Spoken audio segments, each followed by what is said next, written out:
Tes, tes. Oke, suara terdengar baik. Ya, selamat malam teman-teman.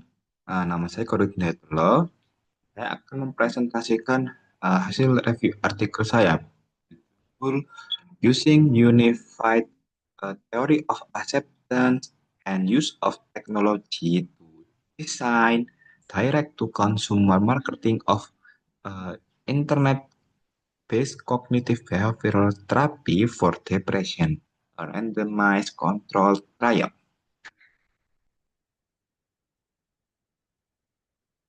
Ya, oke. Jadi ada urgensi di sini teman-teman kenapa eh, adanya desain UTAUT ini ya kalau kita sebut ya. Yang pertama tingginya prevalensi depresi global dengan gila akses pengobatan yang hingga bertahun-tahun. Yang kedua juga terjadi kesenjangan besar antara kebutuhan layanan kesehatan mental dan jumlah tenaga profesional. Dan yang ketiga, rendahnya tingkat preferensi kepercayaan dan minat masyarakat terhadap terapi digital. Meskipun dari beberapa sumber penelitian, efektivitas dari intervensi digital itu juga setara dengan intervensi tatap muka seperti itu. Kemudian juga kita lanjut ke metode penelitiannya. Jadi metodenya itu merupakan randomized control trial ya, dengan desain paralel. Jadi ini termasuk kategori metode eksperimen.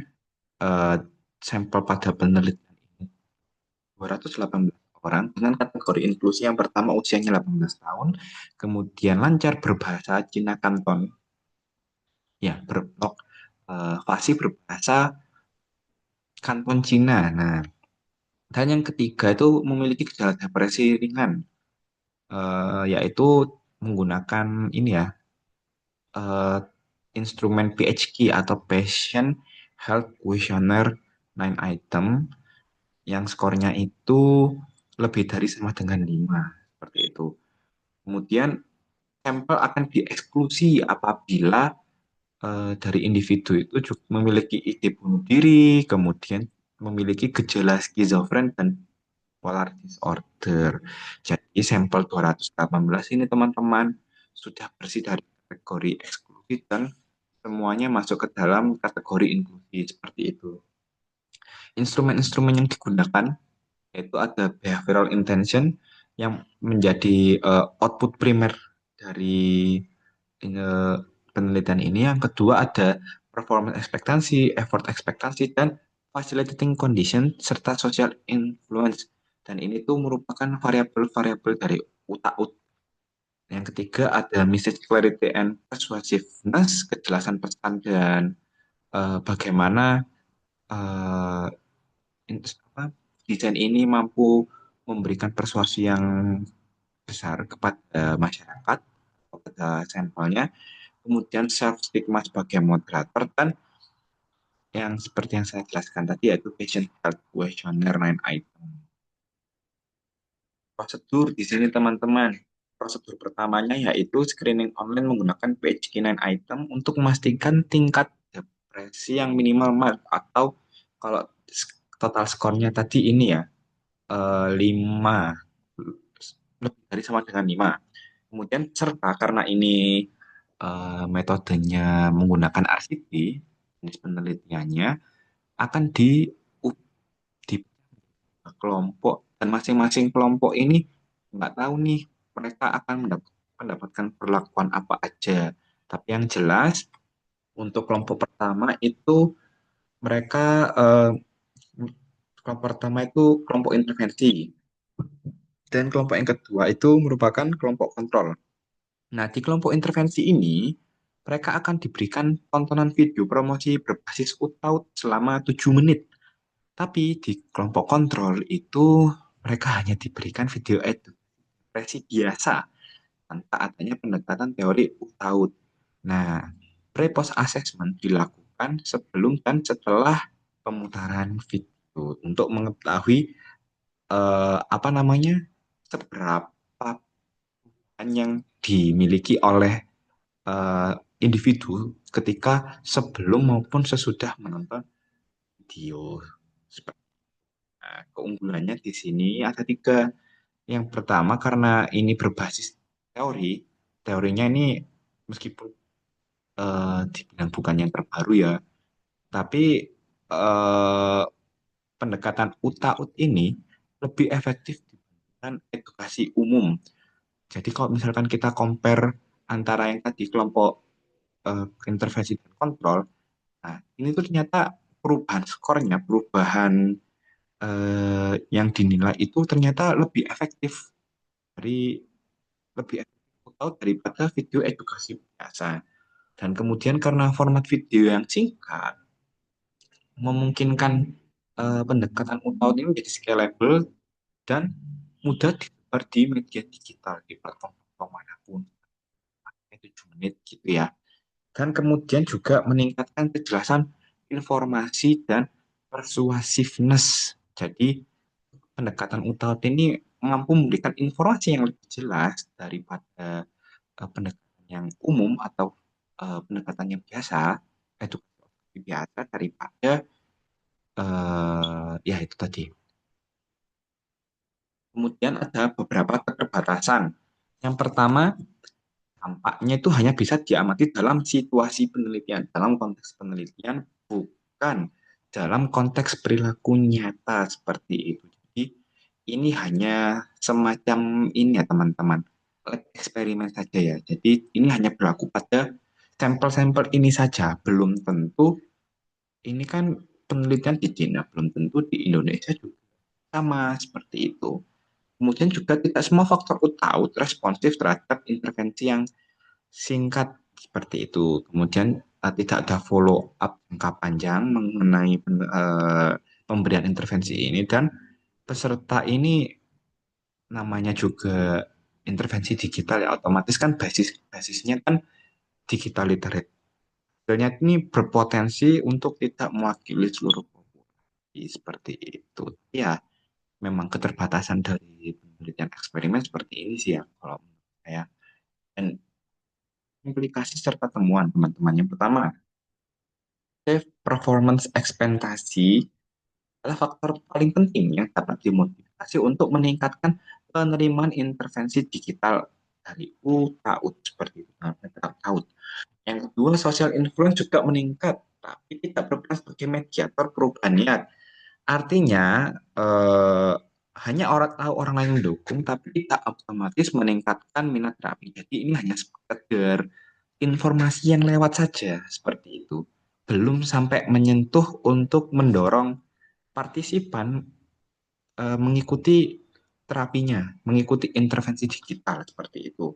Kemudian intervensinya juga berbasis teori UTAUT ini lebih unggul dibandingkan edukasi tradisional atau edukasi umum. Nah, seperti itu ya. Jadi, intervensi UTAUT ini lebih efektif daripada edukasi umum dalam penanganan depresi. Oh, sorry, dalam mengubah sikap terkait internet kognitif behavioral terapi. Kemudian ada beberapa implikasi dan praktik. Yang pertama, layanan digital mental health perlu memasukkan strategi marketing berbasis teori penerimaan teknologi, bukan sekadar edukasi gejala dan ajakan umum. Jadi masyarakat itu sebisa mungkin diajak dan karena ini kita menggunakan pendekatan ini ya teman-teman apa untuk mengajak melek teknologi lah ya singkatnya seperti itu. Jadi sebisa mungkin kita eh, harus menggalakkan pendekatan ini kalau menurut saya pribadi itu karena eh, pendekatan-pendekatan yang saat ini itu memang dirasa monoton begitu ya, kurang menarik minat dari eh, individu-individu di luar sana yang mungkin membutuhkan intervensi digital seperti itu. Dan kampanye harus menargetkan stigma dan misinformasi secara eksplisit seperti itu. Oh ya, sebelum kita masuk ke kesimpulan, ada beberapa manfaat dan resiko. Yang pertama, eh, pendekatan ini nih ini cenderung bisa menghemat biaya, lebih fleksibel dan terjangkau karena kita tidak perlu transportasi untuk pergi eh, mendapat intervensi secara tatap muka seperti itu. Namun apa namanya? namanya digital ya teman-teman, resikonya itu kalau misalkan di daerah kalian nggak ada sinyal atau kesusahan sinyal gitu ya, itu kurang efektif sih untuk pendekatan UTAUT. Jadi menurut saya pendekatan UTAUT itu berpotensi bisa maksimal ketika eh, dilaksanakan di beberapa kota-kota yang memang sudah menyediakan sinyal yang lebih stabil. Kemudian poin penarik yang tidak dibahas dalam penelitian ini, yang pertama aspek etika dalam pemasaran layanan kesehatan mental digital termasuk batas antara edukasi dan persuasi masih membutuhkan perhatian. Nah, kedua, personalisasi pesan yang disesuaikan dengan karakteristik user digital, kondisi psikologisnya, ataupun tingkat literasi digitalnya dapat meningkatkan efektivitas intervensi, tapi belum diujikan dalam penelitian ini. Seperti itu. Eh, Memang kita di sini melihatnya memang dalam satu sampel saja. Ini mungkin sifatnya bisa lebih ke rekomendasi penelitian mungkin ya.